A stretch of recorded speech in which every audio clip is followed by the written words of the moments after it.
Bom, boa noite a todos, então, que estão presentes e aos que virão também. Iniciamos agora mais um episódio do Contaê.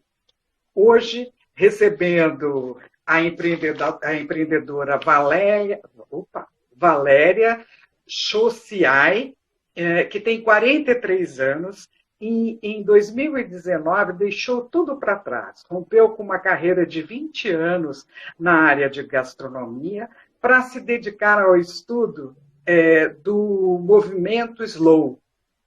E, através desse estudo, ela chegou à conclusão, por meio de pesquisas também, de que é possível você ter uma vida mais desacelerada, né? E hoje nós vamos estar conversando com ela também sobre uma jornada vivencial que ela elaborou, por meio de pesquisas que ela realizou em 2020, que ela vai contar para a gente, que é para acolher as pessoas do Instagram que tem como objetivo desacelerar.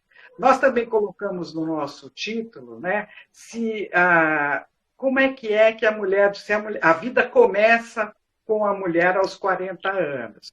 Mas eu acho que, para a Valéria, o que é mais interessante aos 40, você já está com uma maturidade e começa a romper com tudo, né? A Valéria é graduada em hotelaria, tem especialização em administração na área de gastronomia, que foi feita no exterior, e, paralelamente a toda a trajetória que ela teve de gastronomia, ela se envolveu, desde 2005, com a área de desenvolvimento humano. Então, ela foi namorando devagarinho o desenvolvimento humano, fez uma pós-graduação na Fundação Getúlio Vargas, né, um MBA em gestão de pessoas, e teve um encontro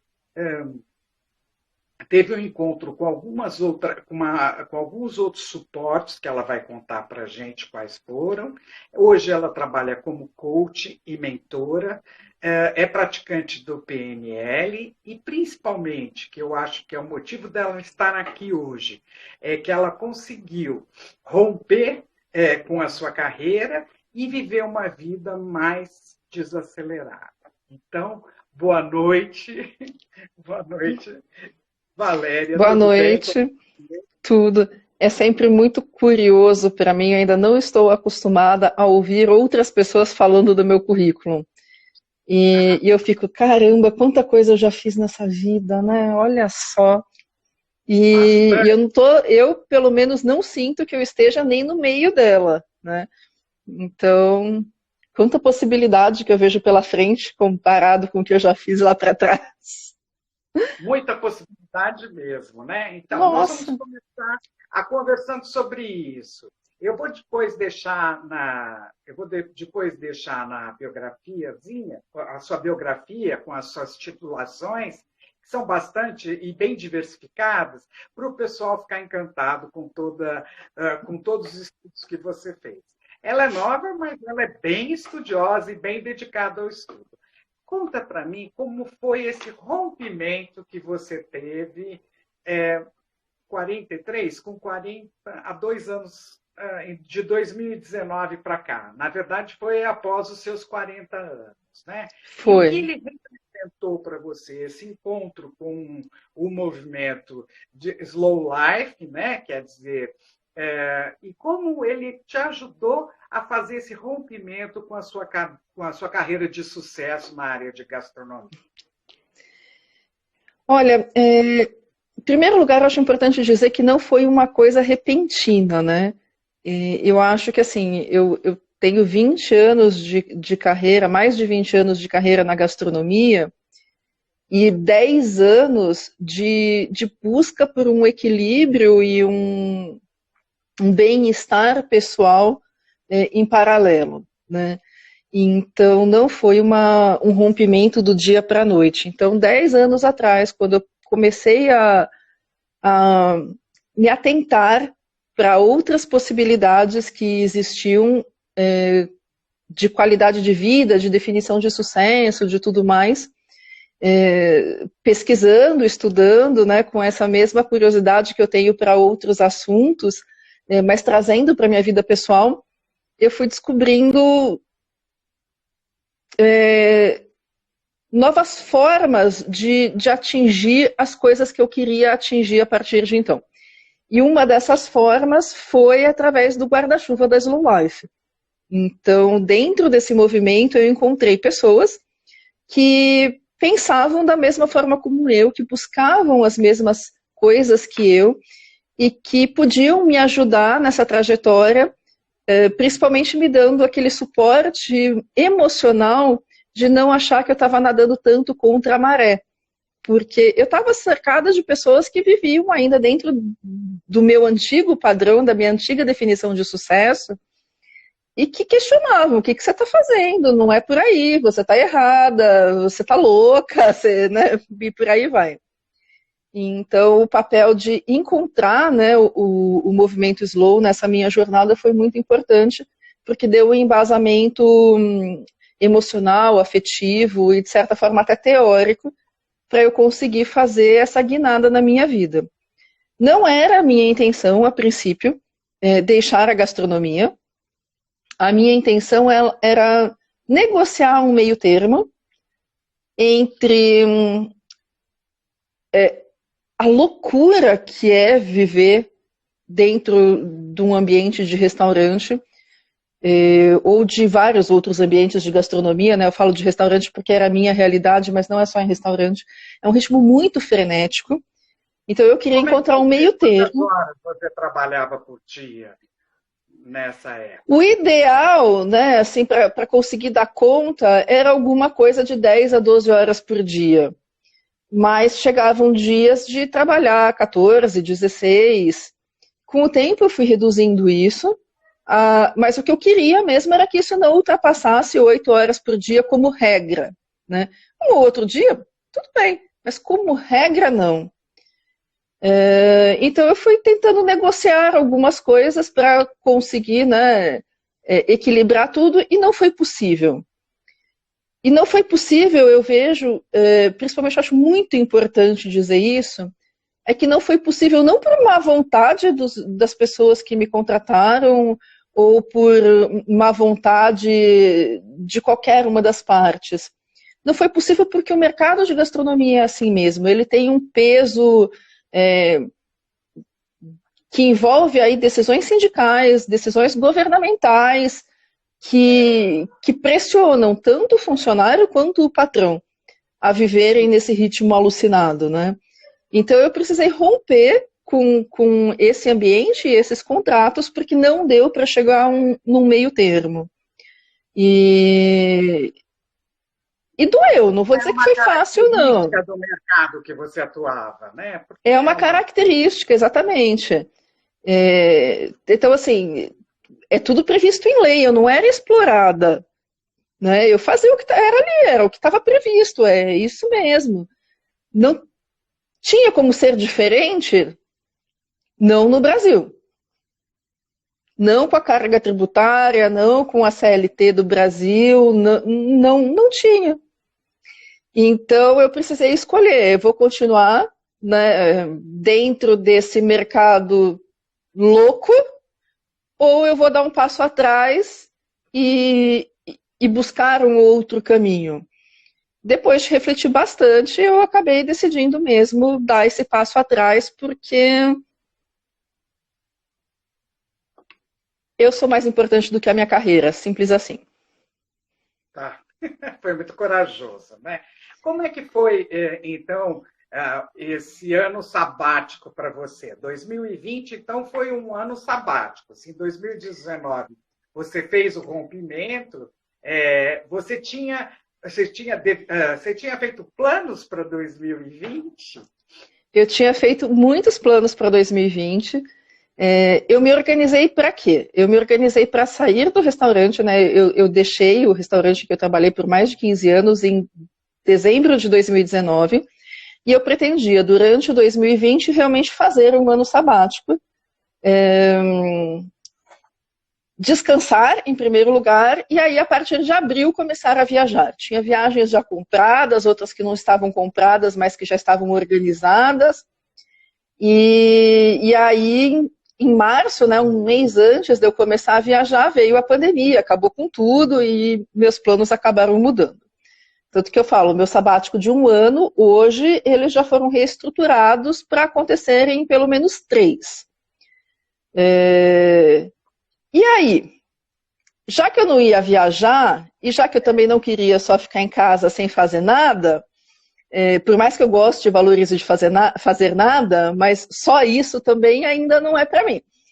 Aí eu comecei a abraçar algumas oportunidades que foram surgindo no meio do caminho, e todas elas voltadas ao Slow Life, que é um assunto que eu já tinha decidido também lá no final de 2019 a começar a divulgar, porque se ele me fez tão bem, eu acho que ele poderia fazer bem a outras pessoas também. Poucas pessoas ainda hoje conhecem sobre o assunto.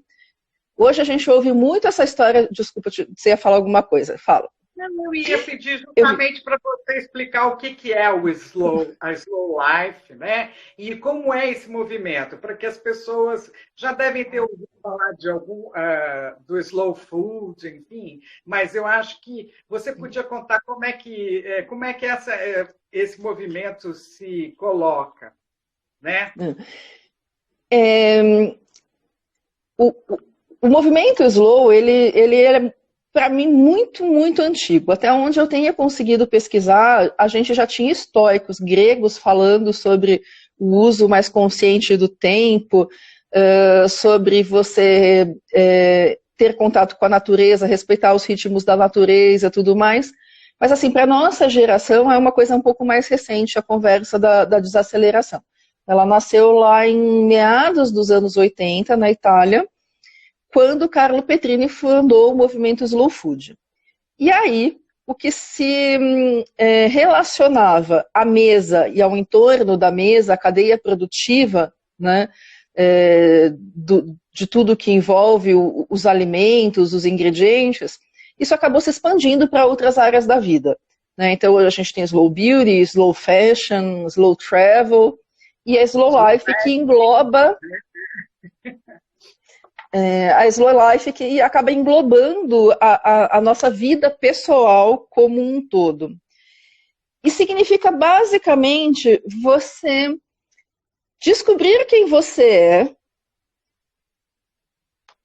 para além do que a sociedade quer que você seja. Para além do que o comércio espera que você seja. Então... tem o passo primeiro de você descobrir isso, né? Quem você é, quais são seus próprios ritmos, suas próprias vontades. O segundo passo de você assumir isso para você, que é desafiador também, quando você descobre assumir isso para você, e depois você colocar em prática efetivamente. Então, o movimento Slow é basicamente isso. E me dói muito quando eu vejo o movimento Slow relacionado com o que começou a acontecer muito ano passado, que a gente começou a ouvir desacelere, desacelere, desacelere, desacelere. Como se fosse uma coisa simples e mais uma obrigação na nossa vida. Né? Que não é tão fácil, né? Exatamente. Então, assim, desacelerar, eu realmente acho que todos nós merecemos desacelerar. Todos nós merecemos ter um controle mais efetivo do velocímetro da nossa vida. Mas não acontece de um dia para a noite, não acontece principalmente em famílias e pessoas que estão completamente perdidas no meio de uma pandemia tentando sobreviver, sem saber se elas vão ter emprego amanhã, sem saber se elas vão ter condições de pagar suas contas, com um computador em casa para não sei quantos filhos dividirem para assistir aula online.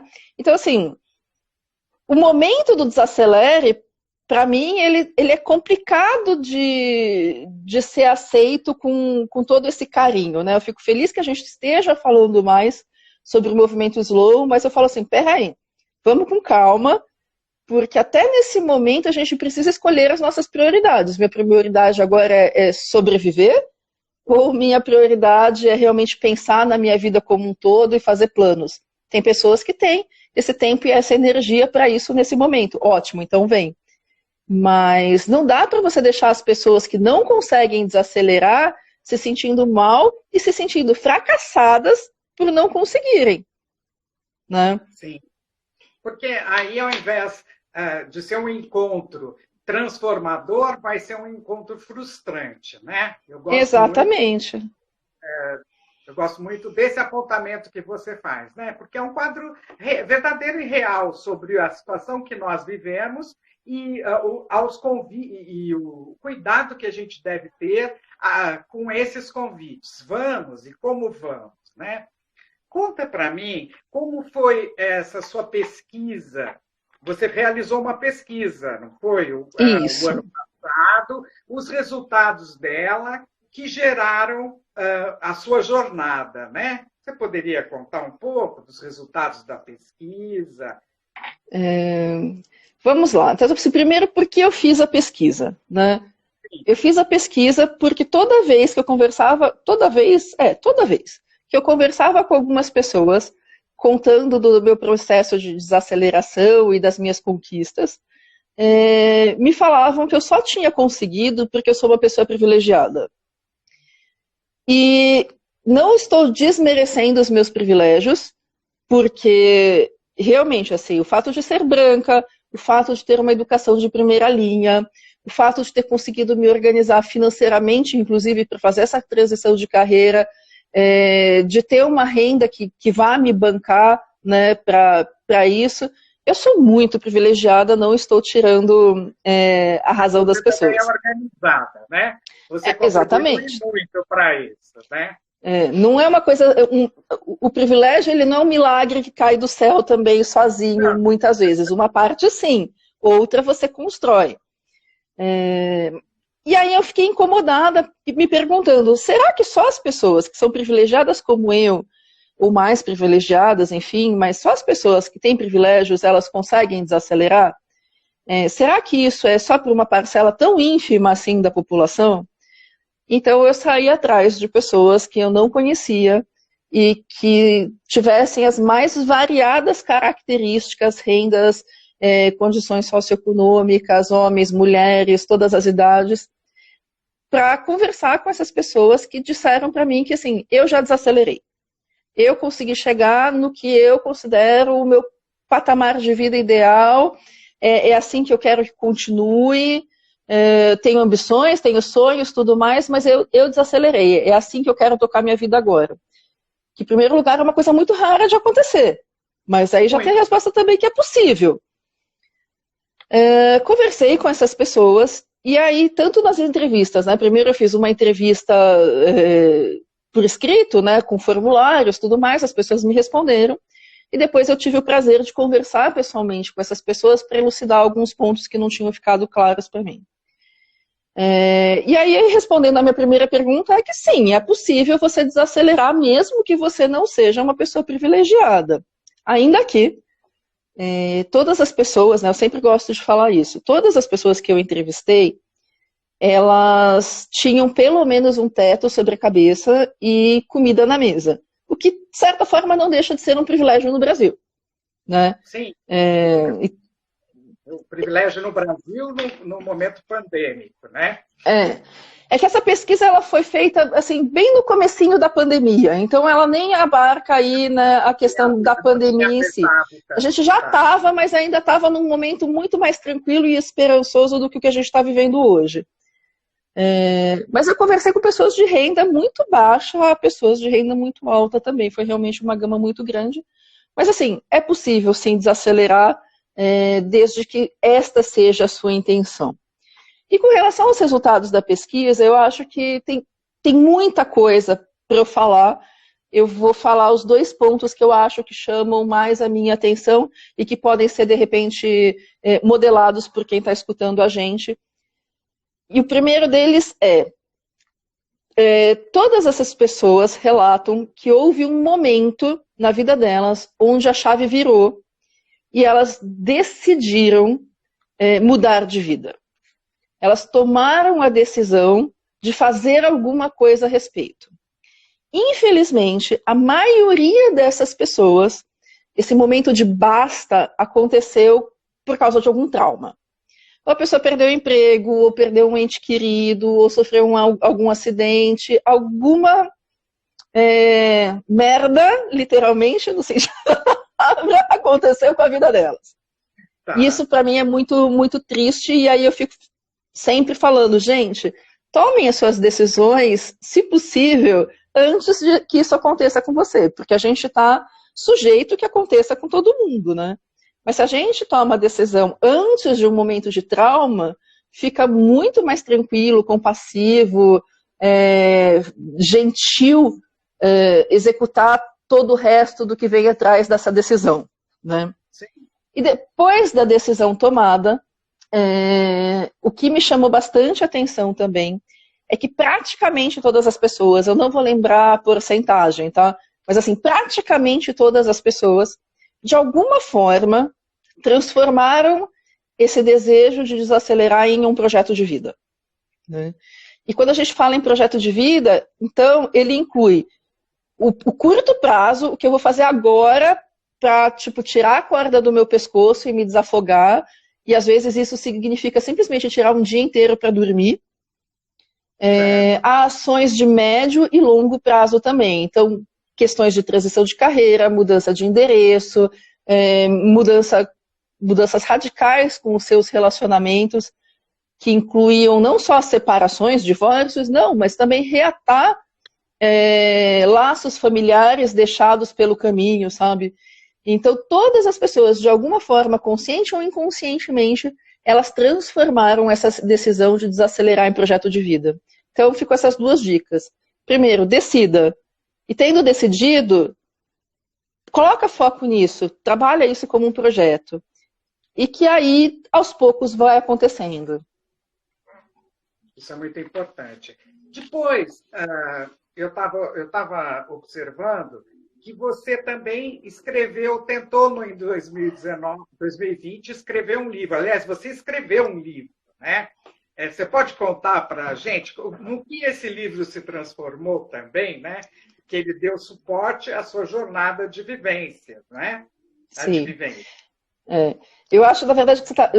Foram 2 livros, tá? Então, eu acho que você está falando do primeiro. Eu estou falando do primeiro, ainda não estou falando do capítulo que você escreveu, tá, né? Para o livro que foi lançado esse ano, não é? Recentemente. Isso. Depois eu falo desse livro e falo. Tá, então vamos começar o primeiro. Uhum. Estou lá, eu, com o resultado da minha pesquisa em mãos, e todas as vezes que eu conversava com as pessoas, além delas me questionarem sobre os meus privilégios, elas também me falavam, tá, Valéria, eu quero desacelerar, mas eu não sei como fazer isso. Eu olho para a minha vida e eu só vejo caos, eu não vejo uma luz no fim do túnel. E eu falei assim, olha, eu tenho conteúdo e bagagem o suficiente para dar uma luz para essas pessoas e ajudarem elas a encontrarem como fazer isso. Por que eu não digo que eu explico para as pessoas como fazer isso? Porque o como é muito individual, né? Eu ajudo as pessoas a descobrirem como, eu não digo como. E aí eu falei assim, tá, eu sei como fazer isso. Comecei a escrever um livro e, de acordo com o desenvolvimento do livro e algumas outras coisas que foram acontecendo no meio do caminho, eu cheguei à conclusão de que não era como livro que esse conteúdo deveria vir ao mundo. E aí eu transformei ele numa jornada vivencial que eu facilito pessoalmente. Ela é online, mas o contato é muito próximo. E então isso veio ao mundo como o projeto 365 convites para desacelerar, que é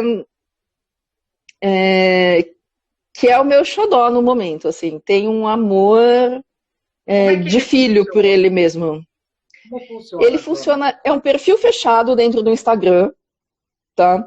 Nesse perfil são publicados 365 convites que vão fazer você refletir sobre vários aspectos da sua própria jornada pessoal para que você possa criar o seu projeto de desaceleração.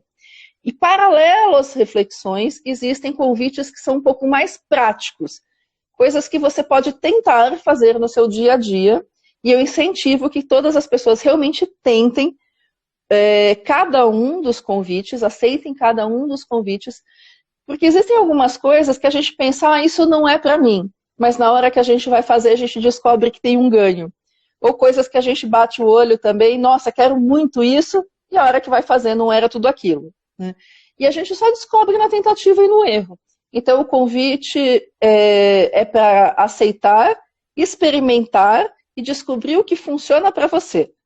Né? E cada um participante no seu tempo, né? Cada participante no seu tempo. Quem está comigo lá desde o começo da jornada, né, eu comecei a publicar os convites em 1º de janeiro, então tem pessoas que estão acompanhando já e já estão no convite de hoje, que é o convite 90. Tem outras que estão ainda no convite 15, eu tenho outras que estão em alguma outra fase, cada um no seu tempo, realmente. E o conteúdo vai ficar lá enquanto o Instagram existir, né, para que as pessoas que já estão dentro da jornada possam ir se descobrindo no seu tempo. Respeito ao tempo é o maior exercício que eu acho que a pessoa pode aprender dentro da jornada, inclusive. Respeitar e aceitar o seu próprio tempo. Para conseguir também ter uma noção da simbologia, né? De despertar para esse movimento de desaceleração, não é? E conseguir encontrar exatamente. ritmo, que a gente tem um ritmo interior que está envolvido também com o ritmo externo, né? Além disso, você tem as pessoas entram e você vai fazer esse acompanhamento durante o tempo que for necessário, é isso? Exatamente. Eu gosto de deixar as pessoas muito à vontade. Elas entram, começam a praticar os exercícios, começam a praticar os convites, e toda vez que elas sentem necessidade de um suporte, de uma conversa, elas me procuram. Eu não fico no pé de ninguém, porque isso é um desrespeito aos próprios ritmos da pessoa. Então, ela está lá, ela sabe que eu estou disponível para ela quando precisar, e assim a gente vai caminhando. Então, eu sinto que no começo as pessoas precisam de mais atenção, e depois elas vão começando. É como criança mesmo, né? A gente no começo precisa de um cuidado ali mais próximo, depois a gente começa a dar os passinhos, e assim vai.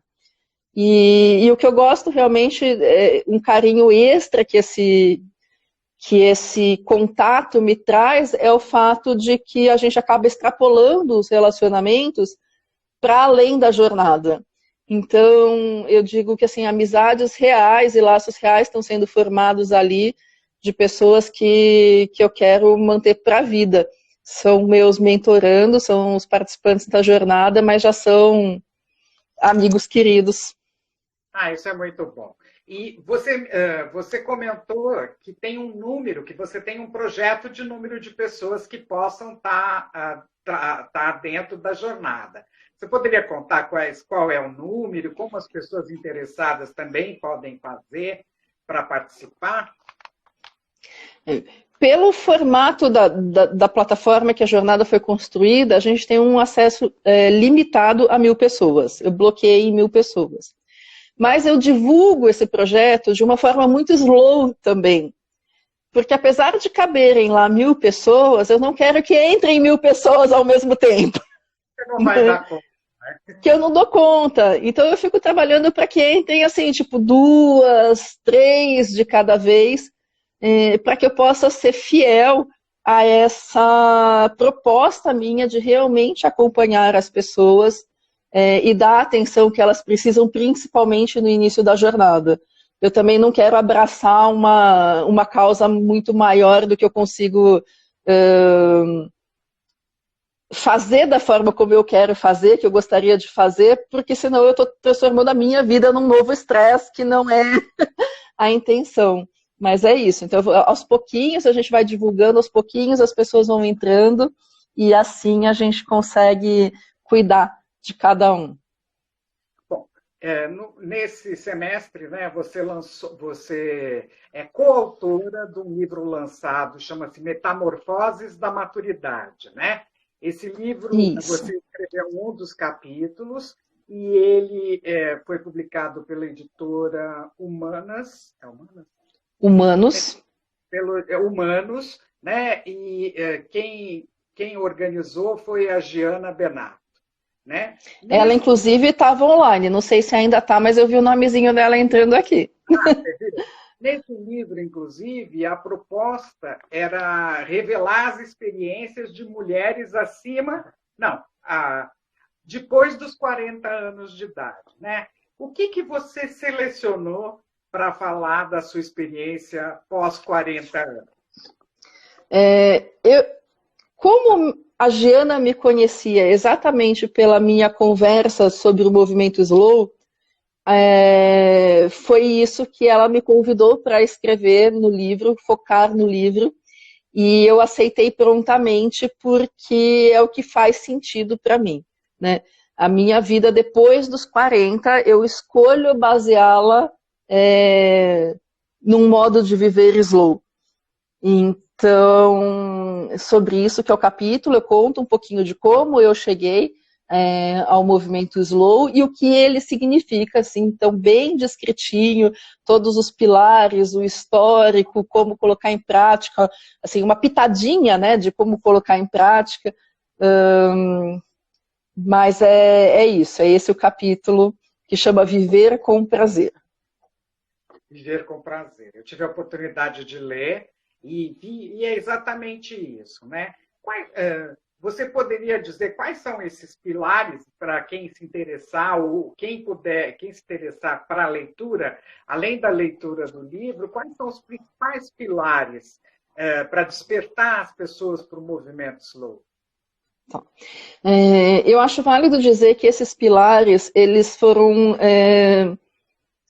escolhidos de acordo com a minha vivência, a minha experiência, as minhas pesquisas e os meus estudos, tá? Não existe uma bibliografia sobre o movimento slow, então você não vai encontrar isso em outros lugares, caso você busque uma referência. Mas o que eu acredito dentro do movimento slow que sejam os 4 pilares são, em primeiro lugar, autoconhecimento, é realmente você saber quem você é e o que você quer, o máximo possível desgarrado do que todo o ambiente externo espera de você.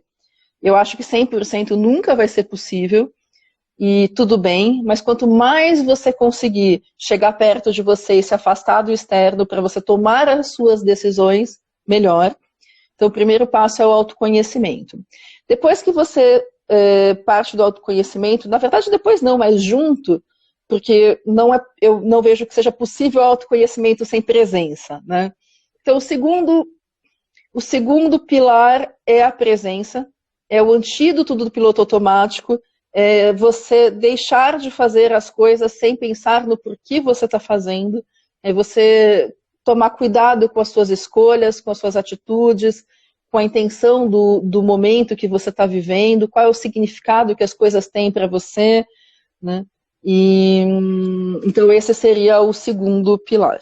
O terceiro pilar é a coragem. Coragem para você fazer o que precisa ser feito e, finalmente, a ação, que é fazer, né? Então você já se conheceu, você já está vivendo o momento presente, você já passou por cima do seu medo, ou pelo menos está com a intenção de passar por cima do seu medo, e aí vem a ação. E muito, muito do que a ação nos diz é de como passar exatamente por cima do medo, né? Eu acho que cada passo que a gente dá em direção ao que a gente quer, a gente vai colocando um pouquinho de terra em cima daquele monstrinho, vai afogando ele. Cada passinho que a gente dá é um passinho para trás que ele dá. Isso é interessante, né? Além do movimento slow, você também tem outros estudos que baseiam, que são norteadores, os norteadores também, para o seu trabalho nessa jornada, né? Um deles é a psicossíntese, não é? Você poderia contar que contribuições à psicossíntese? Ela também estuda a psicossíntese, né? Trazem para a sua proposta da jornada de 365 convites? Então vamos lá. Apesar de eu ter, como você já falou no começo, né, eu tenho formação como coach, como mentora, como praticante de PNL, mas eu não trabalho especificamente com essas coisas, né? Elas para mim são ferramentas que dão suporte ao que eu faço. Por outro lado, apesar de ainda não ter a minha formação completa dentro da psicossíntese, ela é quem norteia mesmo o caminho tanto da jornada quanto das outras coisas da minha vida. E o que é efetivamente a psicossíntese, né? Então, eu acho que a maneira mais clara de definir, sem a gente ficar entrando muito na teoria, a psicossíntese hoje conhecida como psicologia positiva, não é a psicologia positiva, mas hoje o que a gente conhece como psicologia positiva bebeu muito da psicossíntese, só que ela soma a isso a característica de incluir o componente espiritual do ser humano na sua base de desenvolvimento.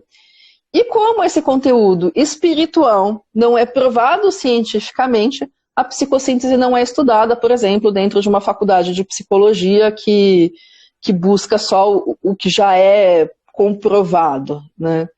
Mas é basicamente isso, é uma psicologia muito humanista que contempla que a gente também tem essa conexão espiritual. Tá. E essa conexão espiritual também está dentro da configuração da sua proposta do movimento slow, então. Também a gente não fala muito... Desculpa, não te ouvi. A gente não consegue fazer nada sem trabalhar nosso lado espiritual, né? Seja ele de que forma você vai trabalhar, não é? Claro. Não existe a conversa de religiosidade, mas sim de uma espiritualidade e de uma conexão com a natureza e os ritmos da natureza, né? Nós não somos ovelhas desgarradas que caíram simplesmente, né, ali naquele tempo e no espaço. Então, como o slow ele fala muito da questão do ritmo, e a questão do ritmo ela é muito ligada à natureza, para mim faz todo sentido usar a psicossíntese, que tem esse conteúdo espiritual, como base da jornada. E tem algumas coisas também que eu acho que são... por exemplo, se a gente for falar em gentileza, em compaixão, isso não faz parte dos pilares não vejo isso como parte dos pilares da Slow Life, mas ela está completamente permeada com isso, né? Ela está permeada com você se cuidar, se aceitar, da mesma forma como a natureza se faz, né? As coisas simplesmente vão acontecendo no seu tempo, uma plantinha não briga ali com outra plantinha, a erva daninha ela tem a sua função dentro do jardim e dentro de todo o ciclo. Então tudo faz parte, tudo está conectado, cada um tem o seu papel, né? Assim como a gente conectado com o todo. Então, para mim, faz muito sentido e é por isso que eu uso a psicossíntese como pano de fundo. Entendi. Você poderia comentar sobre o livro que foi publicado e que te norteou também para o movimento? Não o quem o do Carl. Exatamente. E quais são os planos que você tem para esse ano? Se você puder falar, né? Fique à vontade. Posso sim. Então vamos lá. A gente tem, quando a gente começa a querer estudar sobre movimentos slow, invariavelmente a gente vai chegar a um livro chamado Devagar, que é de um jornalista escocês chamado Carl Nohe, que em 2013, né, publicou esse livro, cheio de pesquisas a respeito do movimento e como, que áreas que isso engloba, como que pode acontecer, né?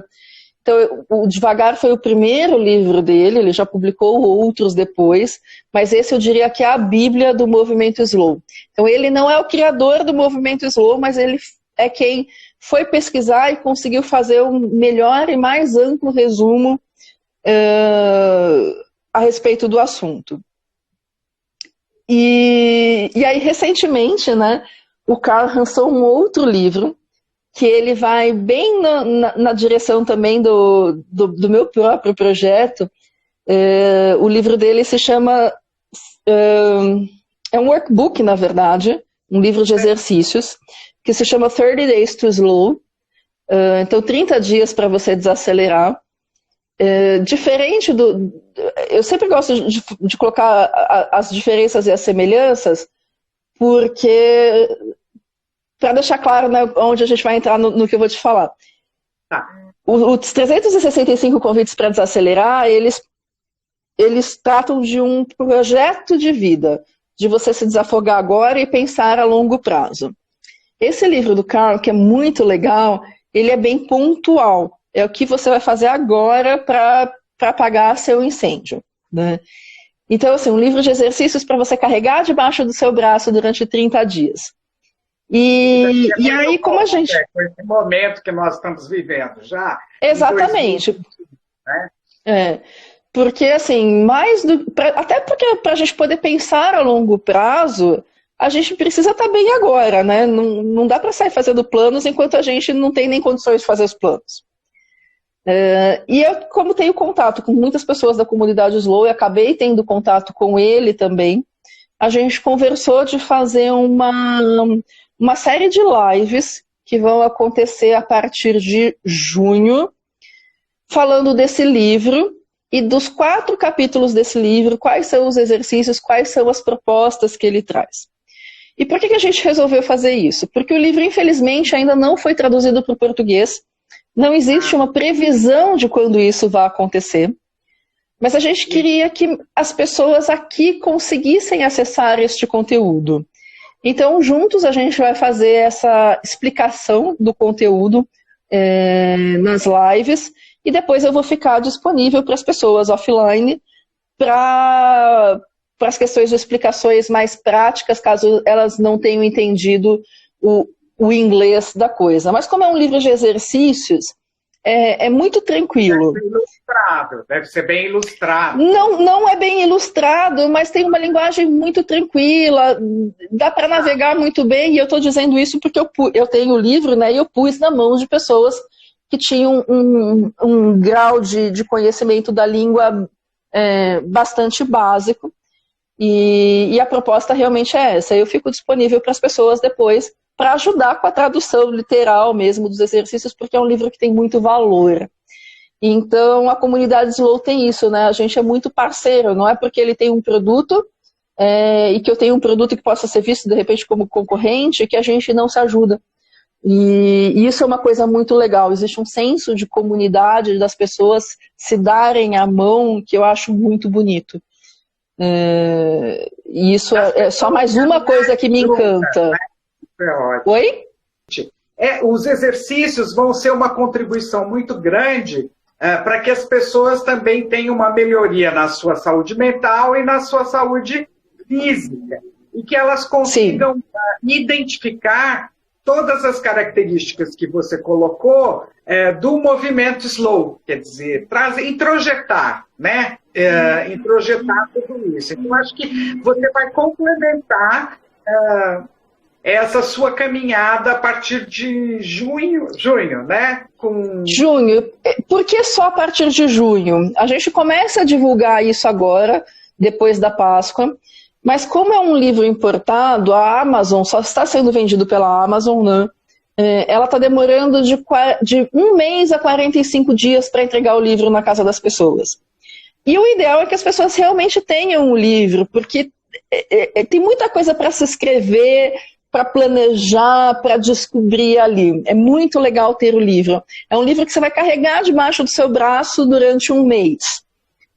Assim, simples. Você pode falar o nome do livro?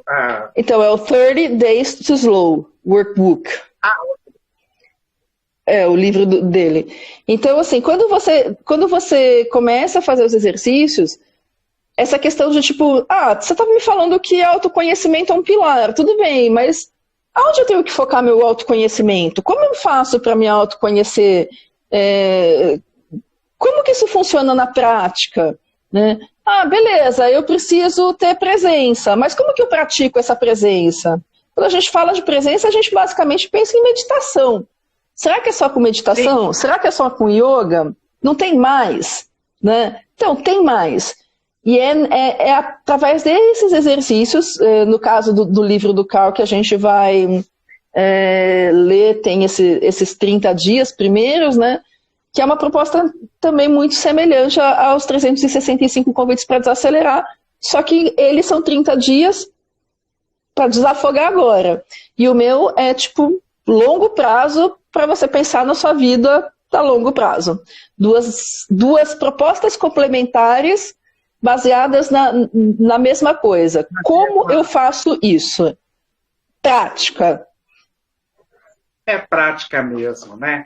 Porque acho que o próprio conhecimento da filosofia do movimento slow, do desacelerar, ele tem que ser uma prática diária, né? E para tudo a gente precisa de conhecimento, persistência, perseverança, né? E aos poucos colocando tudo na nossa vida, porque não dá para a gente fazer mudanças tão rápidas, né? Não dá para ter pressa para desacelerar. Não dá mesmo, né? Nós não temos ainda essa ciência, né? Essa ciência que eu acho que não vale a pena, porque até o aprender e ir devagar, ele é muito bom. Até na alimentação, quando a gente aprende a comer mais vagarosamente, degustando, né? Isso tudo é um aprendizado diário, né? Que às vezes tem... Acabou de entrar uma nutricionista aqui, queridíssima, que prega bastante isso, inclusive no trabalho dela. Como muda a relação quando você sabe de onde vem o seu alimento, quando você escolhe um alimento mais limpo, mais justo, menos empacotado, que você senta e come com prazer, que a mesa é um ambiente de encontro, não é só mais uma tarefa para ser cumprida. Isso, né? Exatamente isso. É esse olhar sobre o todo, até a prática, até o cozinhar, o fazer o seu almoço, a sua janta, o seu lanche. Não precisa ser... Opa, tá tudo bem aí? Tá. O celular pulou do tripé. É uma coisa que ele faz em toda live comigo. Assim, então, você fica esperando o momento da pegadinha.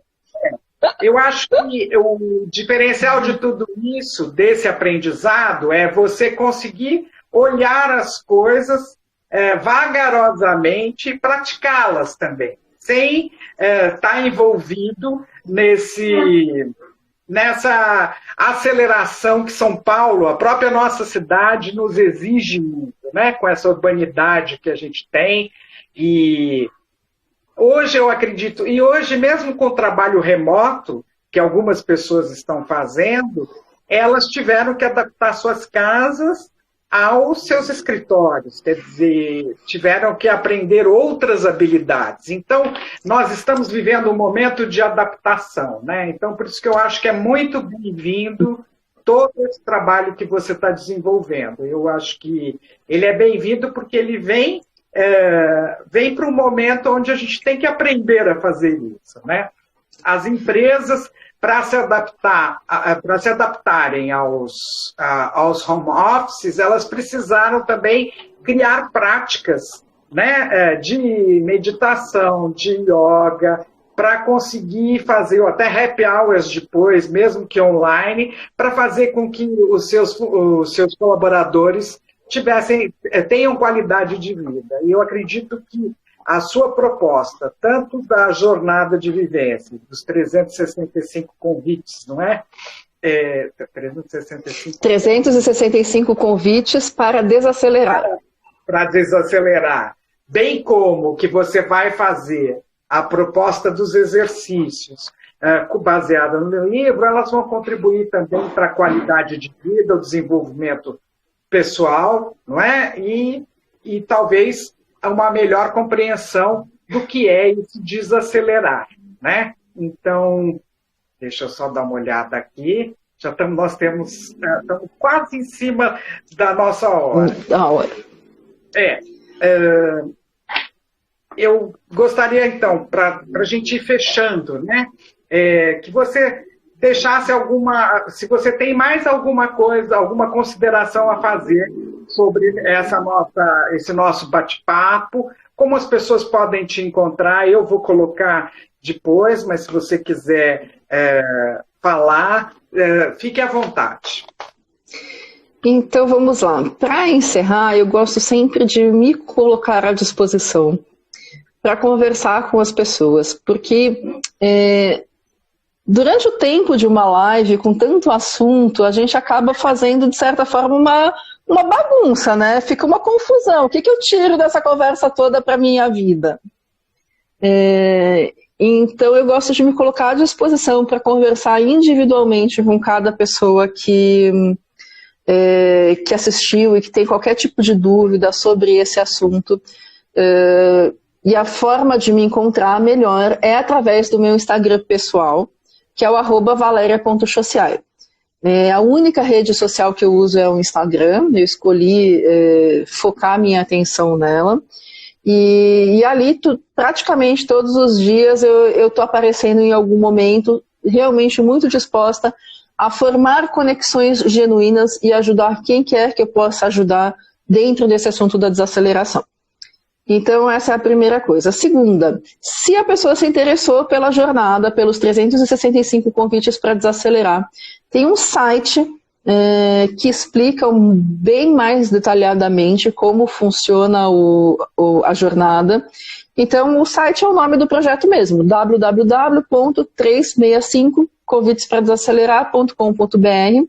Lá tem realmente todas as informações. Ficou com alguma dúvida ainda? Fala comigo lá no @valeria.sociais. Realmente é um prazer conhecer mais pessoas interessadas em vir para esse movimento e fortalecer a comunidade, né? A comunidade é uma coisa muito, muito importante e muito forte dentro do movimento Slow. Então, eu queria agradecer também a Ana Paula por ter me apresentado você e pela oportunidade também de você trazer tantas novidades que nos estimulam, né? Que nos estimulam mesmo a perceber que nós temos que também declinar outros olhares para a nossa vida e outras formas de percepção dela, né? Então, eu acho que você traz instrumentos, né, e um repertório, os repertórios teóricos também e práticos que podem ser vistos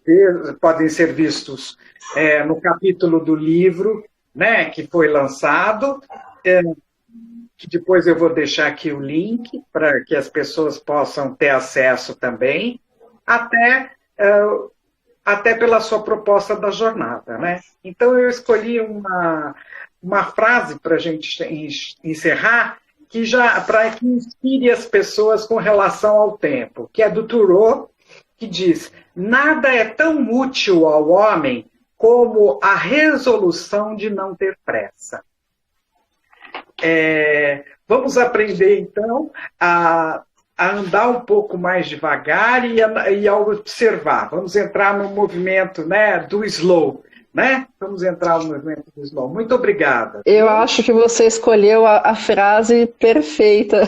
Eu adoro essa citação do Thoreau. Eu achei, quando eu encontrei, eu falei, nossa, tem tudo a ver mesmo. Então vamos aprender a não ter pressa, né? E a saber como trazer isso para nossas vidas. E eu queria te parabenizar pela sua coragem e pela mudança que você fez após os 40, né, por essa metamorfose, essa transformação. E você é muito diligente e tem a qualidade de saber guiar a sua própria vida também, tá? E o nosso espaço aqui está sempre aberto, tá? Do Conta Aí. Muito obrigada. Tá? Obrigada. Eu que agradeço, foi um prazer enorme conversar com você, te conhecer. Não vejo a hora da gente conseguir fazer isso tomando um café pessoalmente. Já entrou uma pessoa a mais para minha listinha de pessoas para tomar um café pós-pandêmico. Foi realmente um prazer, adorei a nossa conversa. E eu queria finalizar então com o Slow Hug. O que é o Slow Hug? É um abraço cheio de intenção, sem pressa para soltar, com muito carinho, com muita atenção, com muito cuidado.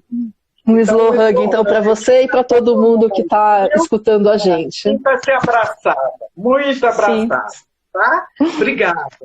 Tá? Eu que agradeço. Obrigado a todos que estiveram conosco. Tá? Então, amanhã, hoje eu vou colocar no ar, amanhã a versão editada nossa de hoje, tirando algumas interrupções que as conexões fizeram. Na outra quarta-feira você vai também poder assistir esse nosso bate-papo no canal da Galáctica Educação no YouTube, tá? E depois eu vou publicar também, ainda no meio da semana, uma matéria que eu estou terminando de escrever sobre a Valéria no blog da Galáctica, tá? Obrigada, gente. Boa noite a todos, tá?